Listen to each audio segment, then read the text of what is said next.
嘿，大家好啊！歡迎大家收睇 U On Live 全新一個節目啊，叫適者生存啊。阿 Sam 希望借呢個節目係將一啲我喺市場見到嘅嘢，係個人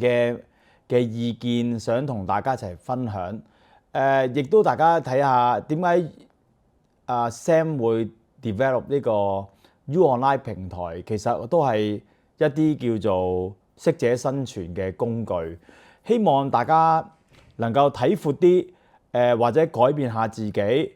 適應咗社會，揾到你嘅將來。我哋希望就想做到咁啫。今日我哋所講嘅題材係關於國際商業嘅模式。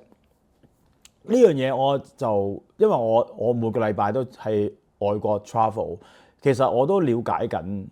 而家全世界個形勢就係好多嘅，我哋睇翻啦，發展空間去咗咩地方咧？東歐啦，最近我睇得幾好嘅國家都係東南亞啦，泰國真係好旺盛，好多日本公司、好多韓國公司都設廠，新加坡幾百萬人，而家成600幾700萬人，佢哋有好多外資嘅人，國際公司喺嗰度 set up 佢個公司做個 hub， 做即係成個嘅 HQ 都係喺翻新加坡嘅地方。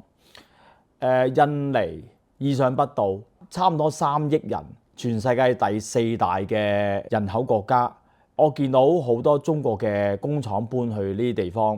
日本、韓國好多都搬晒去。我見到喺雅加達，即係耶加達嘅地方，已經好多中國人起咗好多樓，生意非常之好。另外再睇埋國際嘅形勢，就係去到南美洲，都係 Mexico、巴西，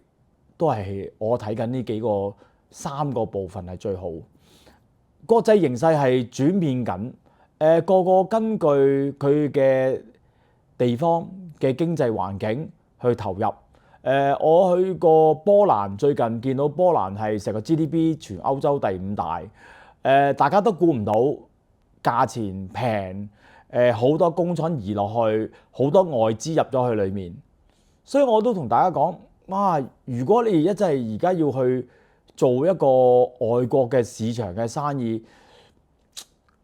有少少要好辛苦地，你要將個模式改變。以往我可以喺香港成為一個 centre 嚟同佢做貿易，但係而家開始唔係啦。你係要去外國嚟做，